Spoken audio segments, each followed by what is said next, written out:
Welcome to Hospitality on the Rise, the podcast about the people shaping the hospitality industry and their journeys.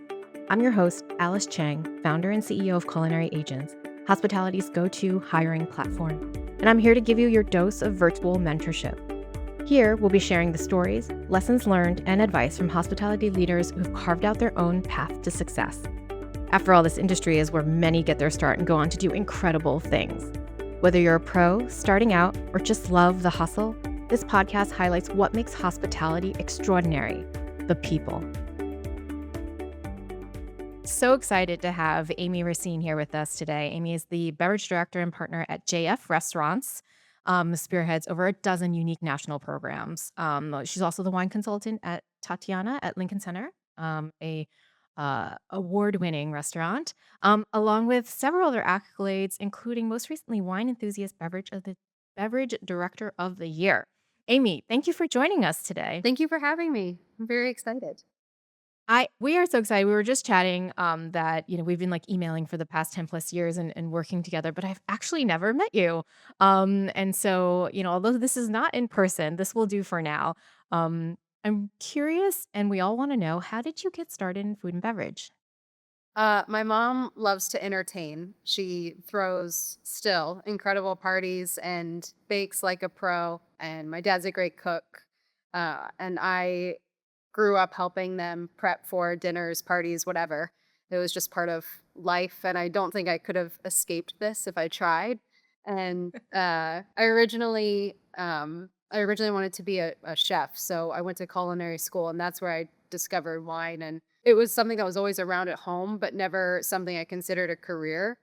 Because alcohol it wasn't forbidden or like overly precious in our house. So it didn't hold like bad mystique that it can have when you turn 21 for me. So I just kind of never really thought about it. But once I started learning about or thinking about wine as art and saw how it could bridge to the culinary world in a meaningful way, I was pretty hooked on it. And yeah, eventually I started with wine, went to the spirits route, and then I realized being a beverage director is better than being a chef in that you have fewer burns and there's more perks and you're not butchering lamb at 6 a.m. selling like fish. Sounds glorious. Yes. No, where did you get your start? Like, where did you start working? Oh, I started working uh, in restaurants in Cleveland, Ohio, Akron more specifically, if anybody knows that area, to get the credentials I needed to get into culinary school. So I was working at a local Italian restaurant as a hostess, and then I said that I wanted to be a chef and could I get into the kitchen to help prep. And I was just this 16-year-old girl that was part-time hosting, part-time learning how to break down salmon from Ernesto in the kitchen.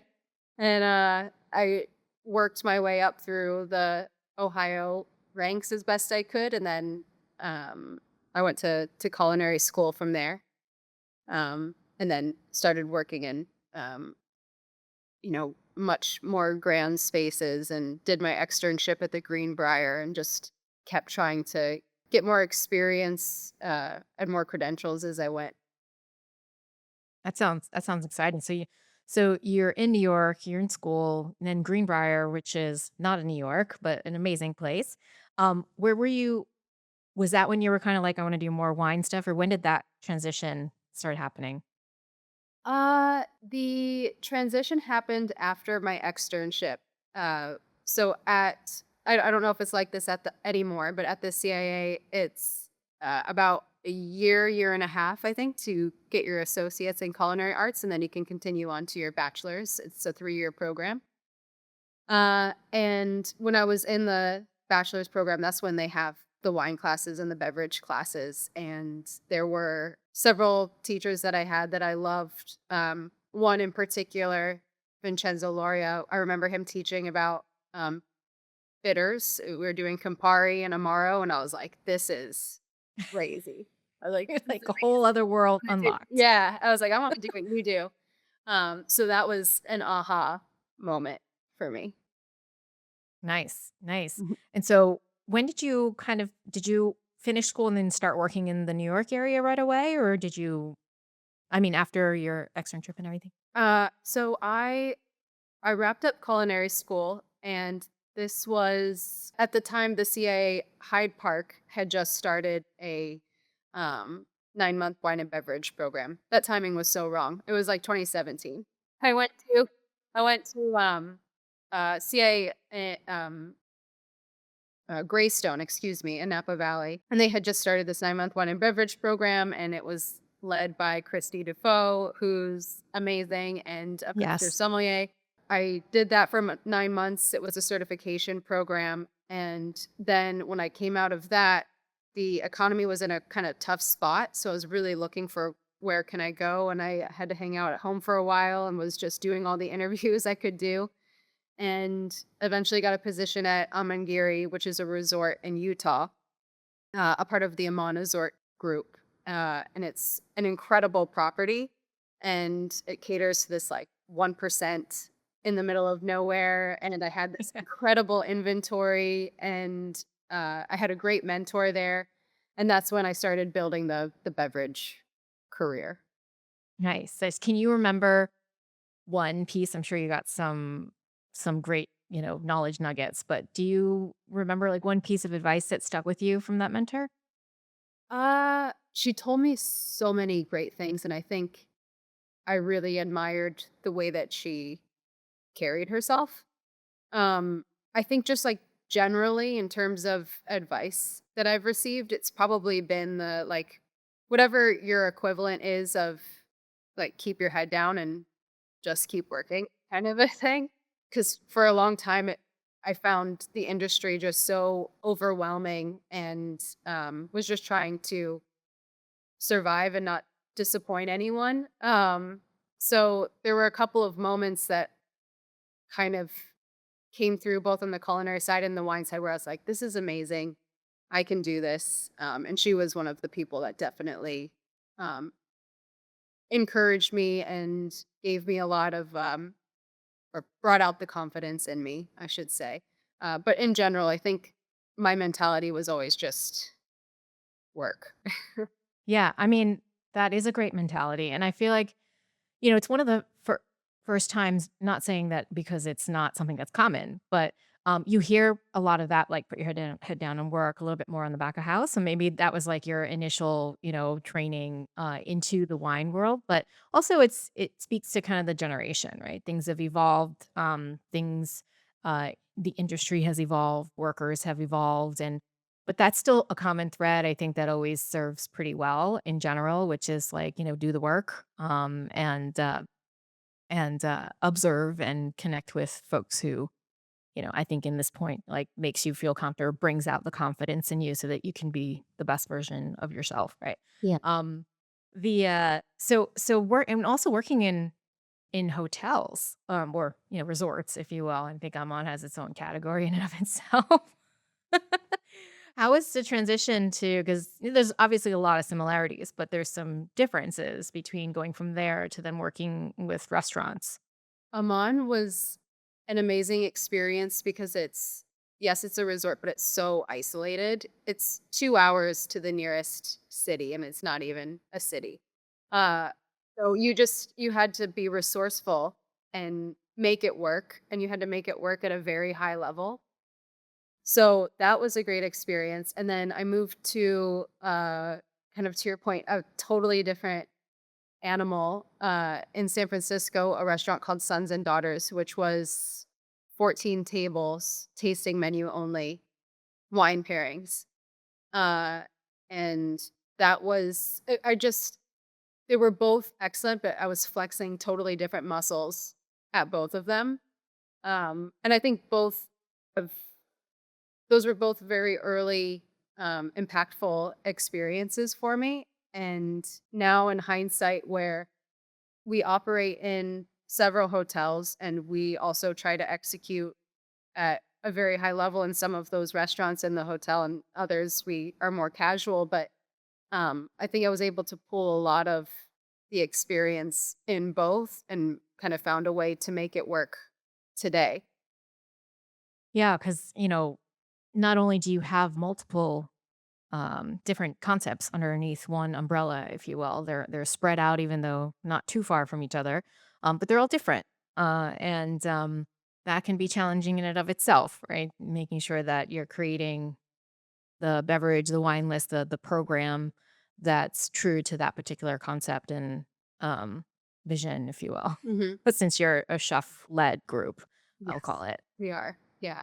That's the fun part of it as well. And I mean, I always wanted to be the goal when I was coming into beverage was I want to be a beverage director in a hotel. And that felt like a lot. Like there would be a lot going on inside of the hotel and I would have maybe different restaurants, in-room dining, all that kind of stuff. And now it's like this is far beyond that, and I love it. I absolutely love it, and I'm so happy and grateful for being in this position and having this opportunity. But it's funny how um, you know, kind of things change and opportunities arise. Yeah. Yeah. Well, speaking of opportunities, and you do work as well with Tatiana, Hmm. which is not part of the said group we're talking about. So how did that come about? It seems like it's a very big project in and of itself and separate. It's a big project. Tatiana is chef Kwame Onwuchi, and then the company that I'm partner in is JF Restaurants, which is led by Chef John Fraser. Um, so Tatiana opened 3 years ago now in Lincoln Center, and it was an opportunity that not an opportunity that was presented to me as you can have it. I had to work for it and basically audition for it several times and beg and say why I thought I should be there. And I still can't believe I am, but I so believe in everything that that restaurant stands for. And we've built this incredible wine program together. Everybody that works there and chef and his team of this wine list of producers that are very diverse as human beings, all different walks of life, all different backgrounds, race, age, gender, all of that. Um, so I in the world of wine, it wasn't the people behind the wine wasn't really ever something that was spoken about. And you kind of assumed who was behind like a Burgundy or Bordeaux or whatever, given chef's vision there and then the direction of the wine list, it felt appropriate to speak to all of these amazing people that are creating amazing wines everywhere. And then on top of that, you're in Lincoln Center, which is beautiful and incredible. And when I first moved to New York, I would walk by it every day and be like, this is what New York's all about. so, so to like walking by at night and people hanging out at the fountain. So it's It is. It's super definitely. get chills whenever I walk in that building. It's amazing. I love it. So how do you balance all of? I mean, they're two very different. I mean, just by default, they're two different companies, different groups. How do you balance your time or your all the stuff that you have to do um, Well, with those two big? in general, so within JFR, we have 16 concepts between Florida, New York, and Boston area. And then we consulting at Tatiana. What I try to achieve for the restaurants that are local to me, because I do live in Manhattan, I try to be at each space once a week, which might be one a day or two a day. It's usually two a day. And I usually spend my evening, spend when I'm at Tatiana, it's in the evening on the floor. And then um, uh, the other restaurants differ based on what the concept is. In the summertime, I'll head out to Long Island to the North Fork, which is the busy season on the weekends, and then once a month or 2 months, depending, I'll travel to the ones outside of New York. But we have amazing teams at all of them, which is, I mean, these people inspire me all the time. And the beverage leads, I mean, these are sommeliers, head bartenders, beverage managers, general managers, depending on the space and um, what the leadership calls for, but they're always bringing so much to the table, new ideas, new ingredients, and things I've never heard of. So not only do they inspire me, but they are very much running their property as well. Yeah. The secret sauce The is the secrets. people. Oh yeah, for sure. I'm sure you know much more than I do, but yeah, they're amazing folks that um I love.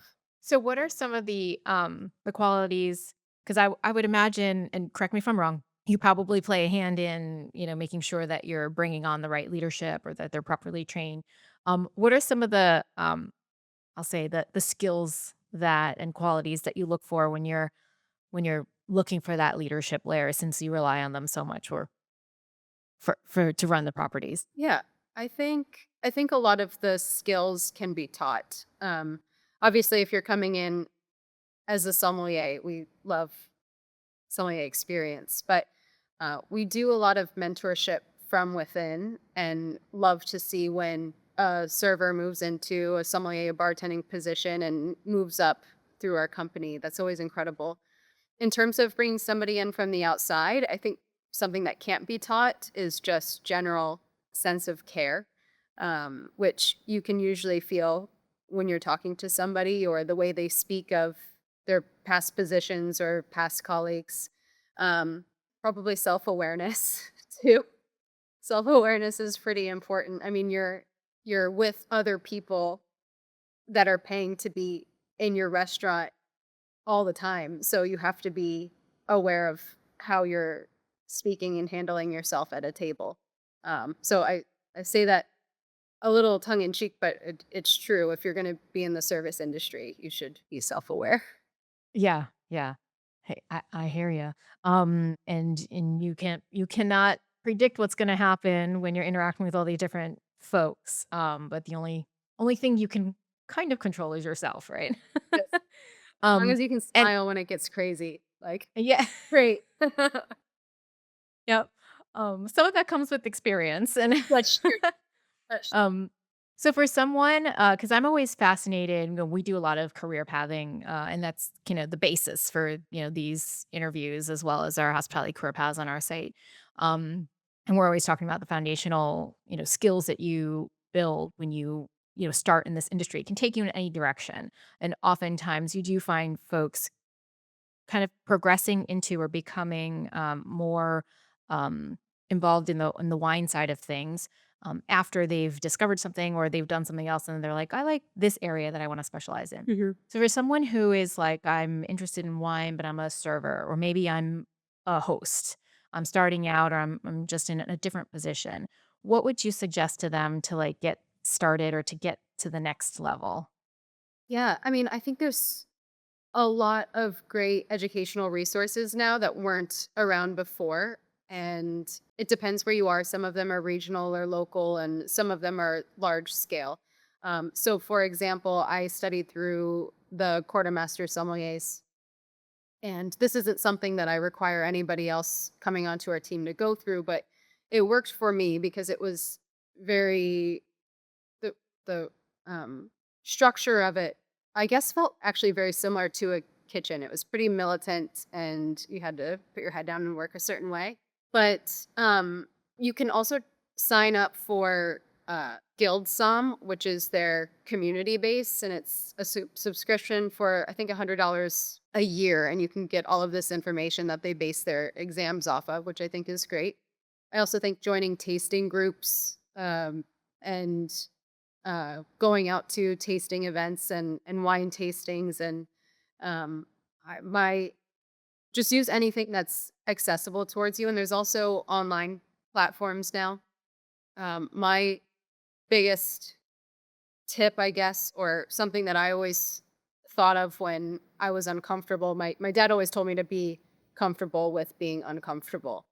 And I think that's something that helped a lot, putting myself in rooms where maybe I didn't necessarily felt I belonged, or signing up for things that maybe I didn't think I could do or achieve, or maybe I couldn't taste the way the other people in the room could or whatever.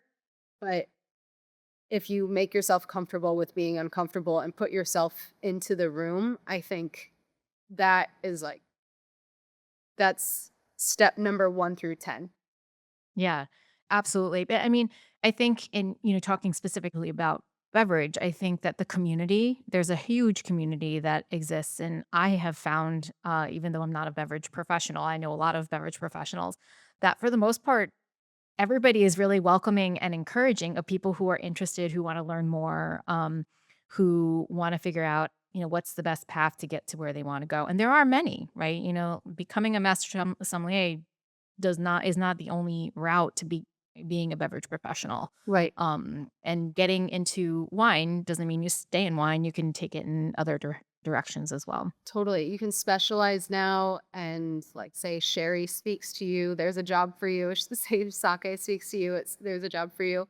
And to that point, I think the industry looks so much different now in a great way compared to what it was like when I was growing up. Just the number of women that are in leadership roles alone, I think is amazing. And I think everybody in my generation or a lot of my colleagues and other my friends in the industry, I think everybody just wants to not create the atmosphere that we came up in, and we want to be welcoming and we want to share, and we also know that there's a lot to learn from people that are coming up as well. So I hope that that's, very much a shared mentality these days, and I think it will only get better.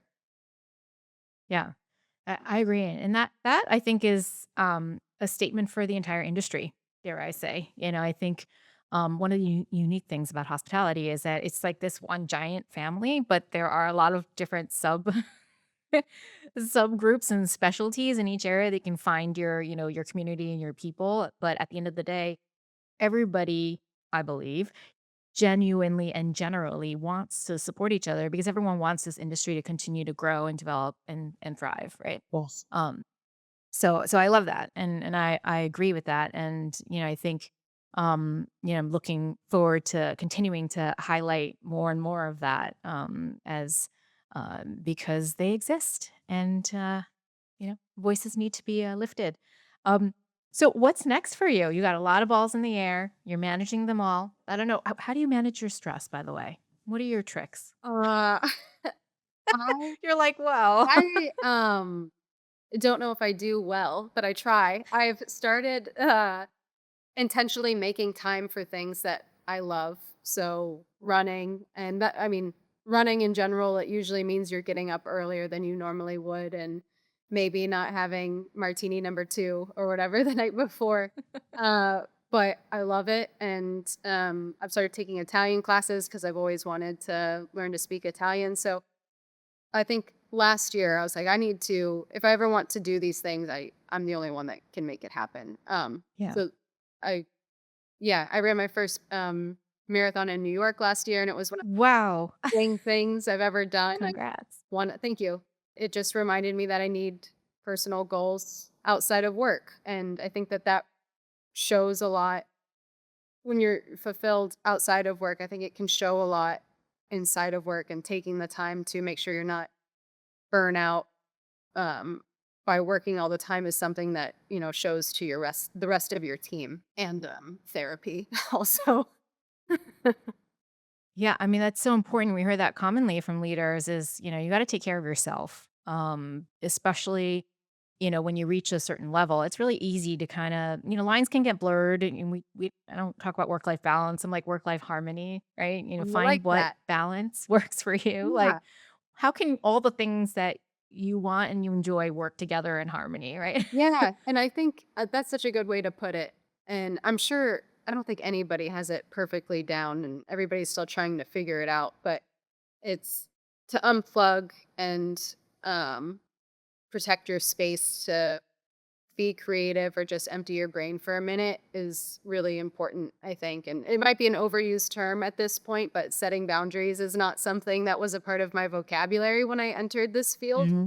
And I've realized that if I don't rest, it shows up in the work. Yeah. Yeah. Yeah. And that's great. And like I said, common in, leadership. So that's, great advice. Um, well, what's next for you? I've got a few things that I'm working on.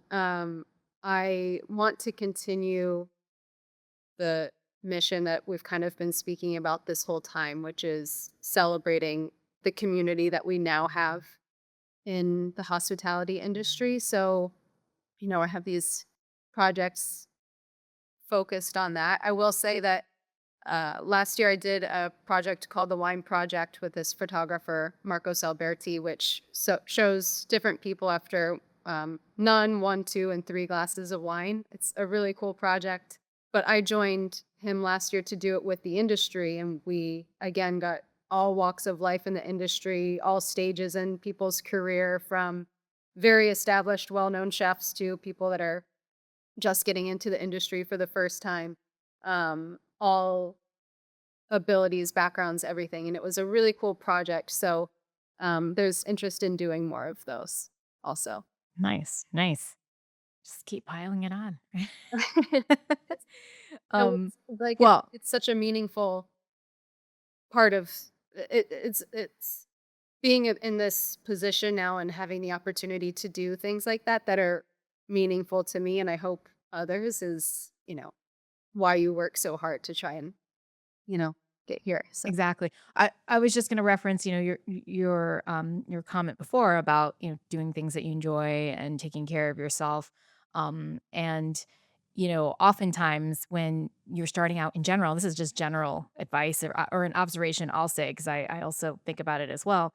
When you start out, the boundaries are a little more difficult to maintain because you are trying to either prove yourself or learn and take every opportunity to learn and prove yourself, right? So it's harder to set the boundaries and stick by them. And in certain aspects, and depending on the situation, it could potentially be frowned upon, right? Because it's like, wait, but you're starting out, and the whole point is to really take advantage of every moment to learn and grow. And then once you kind of progress in your career and you're in a leadership, that's when you can take a step back and say, wait a second.